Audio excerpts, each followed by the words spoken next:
Apakah nama Lucifer dan kisah di baliknya itu Alkitabiah? Nama Lucifer tidak asing bagi sebagian besar orang Kristen. Mereka mengetahui bahwa Lucifer adalah pimpinan tertinggi dari malaikat-malaikat yang memberontak melawan Jehovah. Dia hendak menyamai Jehovah, tetapi gagal, lalu dicampakkan oleh Jehovah ke bumi. Benarkah pemimpin malaikat yang jatuh bernama Lucifer? Apakah kisah kejatuhannya yang terkenal tersebut memang sesuai dengan Alkitab? Asal-usul istilah Lucifer berkaitan dengan Yesaya 14 ayat 12 yang berbunyi, "Wah, engkau sudah jatuh dari langit, hai bintang timur, putra fajar, engkau sudah dipecahkan dan jatuh ke bumi, hai yang mengalahkan bangsa-bangsa."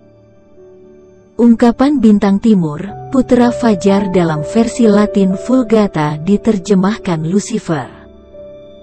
Dalam bahasa Latin, kata Lucifer secara hurufiah berarti pembawa terang.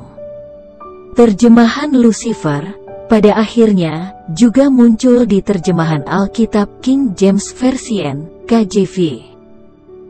Dua terjemahan Alkitab ini memang sejak dulu sangat populer dan dihargai di kalangan Kristen Katolik, Vulgata maupun Protestan, King James Version. Tidak heran, istilah Lucifer dan kisah di baliknya juga begitu dikenal luas oleh orang-orang Kristen. Persoalannya, pembacaan yang teliti terhadap Yesaya 14 ayat 12 menunjukkan bahwa teks ini sama sekali tidak berbicara tentang kejatuhan iblis. Teks ini tentang Raja Babel. Dia merasa dirinya begitu berkuasa di dunia kuno.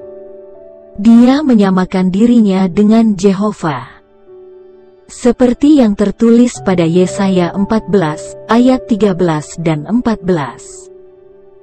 "Engkau yang tadinya berkata dalam hatimu, aku hendak naik ke langit, aku hendak mendirikan tahtaku, mengatasi bintang-bintang Jehovah, dan aku hendak duduk di atas bukit pertemuan, jauh di sebelah utara.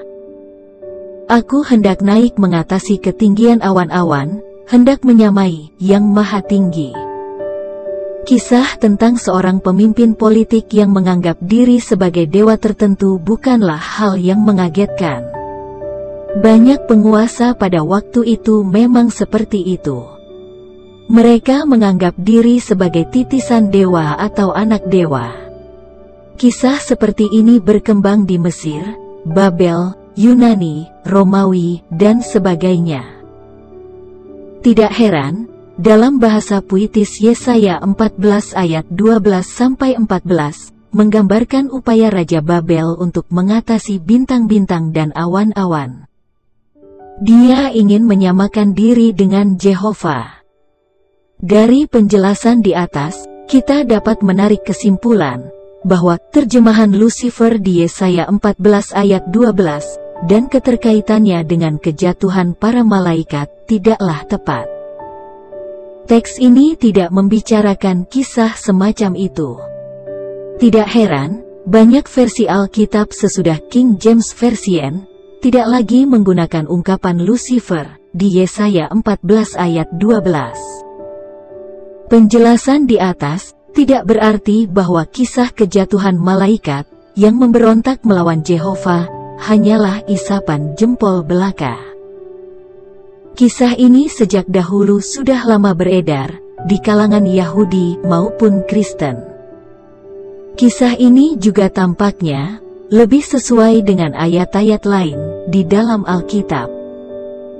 Dalam beberapa tulisan kuno Yahudi, Kitab Henoh dan Kehidupan Adam Hawa, disebutkan bahwa sebagian malaikat memberontak melawan Jehovah sehingga dicampakkan dari sorga. Ada yang memberi penjelasan lebih detail bahwa wujud pemberontakan tersebut adalah penolakan para malaikat terhadap perintah Jehovah untuk menyembah Adam sebagai gambar Jehovah. Tradisi yang sama berkembang di kalangan orang Kristen sejak abad permulaan. Para pemimpin Kristen pada waktu itu, yang disebut bapak-bapak gereja, tampaknya sepakat tentang kisah pemberontakan malaikat di sorga. Baik Tertullianus, Agustinus, Origen, maupun Jerome, sama-sama mengajarkan kisah ini. Kisah yang sama terus berkembang dalam tradisi kekristenan di periode-periode selanjutnya. Salah satu tulisan Kristen yang terkenal, yang membahas topik ini secara detail, adalah The Lost Paradise oleh John Milton. Dalam 12 bagian di buku ini, Milton mengisahkan kronologi pemberontakan para malaikat terhadap Jehovah dan akibatnya bagi dunia dan manusia. Walaupun kita tidak perlu menyetujui setiap detail kisah pemberontakan malaikat yang berkembang di kalangan Yahudi dan Kristen, kita memiliki alasan yang cukup untuk menerima keabsahan inti kisah itu. Alkitab memang beberapa kali menyinggung tentang dosa para malaikat. Yesus membicarakan kekalahan iblis dengan kalimat seperti kilat jatuh dari langit yang tertulis dalam Lukas 10 ayat 18. Ada ide tentang terang atau kilat dan sorga atau langit. Paulus menyinggung tentang iblis yang menyamar sebagai malaikat terang, seperti tertulis dalam 2 Korintus 11 ayat 14. Sekali lagi, ada ide tentang terang dan upaya iblis untuk menyamai sesuatu. Alkitab juga menjelaskan tentang sebuah kisah peperangan yang terjadi di sorga, antara penghulu malaikat Mikael dan iblis, seperti tertulis dalam Wahyu 12 ayat 7-9. Iblis kalah, lalu dilemparkan ke bumi. Sejak saat itu, iblis terus mengganggu umat Jehovah. Terlepas dari perbedaan penafsiran tentang apakah Wahyu 12 membicarakan tentang pemberontakan iblis sejak permulaan zaman, atau hanya sekedar kisah simbolis. Ide tentang perlawanan iblis terhadap Jehovah memang sudah dikenal pada zaman Alkitab.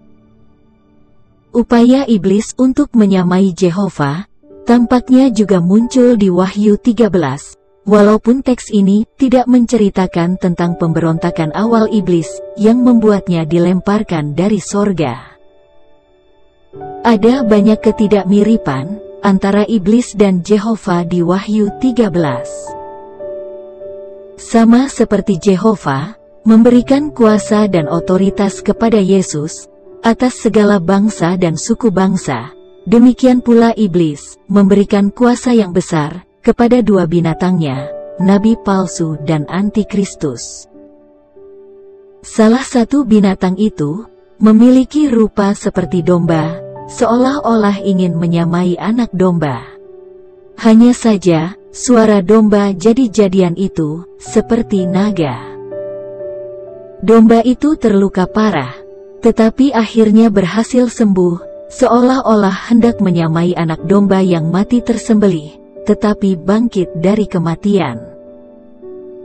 Tidak peduli seberapa kuat usaha iblis dan dua binatangnya untuk menyamai Jehovah dan Kristus, mereka tidak pernah berhasil. Antikristus hanya mencapai angka 6, belum sampai angka 7, angka sempurna. Setelah mengetahui penjelasan di atas, bagaimana sikap kita terhadap penggunaan istilah Lucifer dan detail kisah di baliknya? Orang-orang Kristen sebaiknya mulai meninggalkan istilah Lucifer. Yesaya 14 ayat 12-14 tidak berbicara tentang kejatuhan malaikat. Terjemahan Lucifer tidak berkaitan dengan kisah itu. Walaupun demikian, kita sebaiknya tetap mempercayai kisah kejatuhan iblis seperti yang disinggung di beberapa teks Alkitab lainnya. Data yang ada cukup konsisten dengan inti kisah yang sejak dulu sudah beredar di kalangan Yahudi dan Kristen. Yang terakhir, kita perlu mengingat kalimat berikut ini. Kristus telah memenangkan peperangan melawan iblis, tetapi kita tetap perlu menyelesaikan pertempuran dengan kekuatan Yehova. Yohanes 12 ayat 31, Kolose 2 ayat 13-15, 1 Yohanes 3 ayat 8, dan Efesus 6 ayat 10-20. Syukur kepada Yehova yang sudah memberikan kemenangan melalui Kristus. Syukur kepada Yehova yang selalu memberikan senjata ampuh untuk melawan dan mengalahkan kuasa kegelapan. Amin.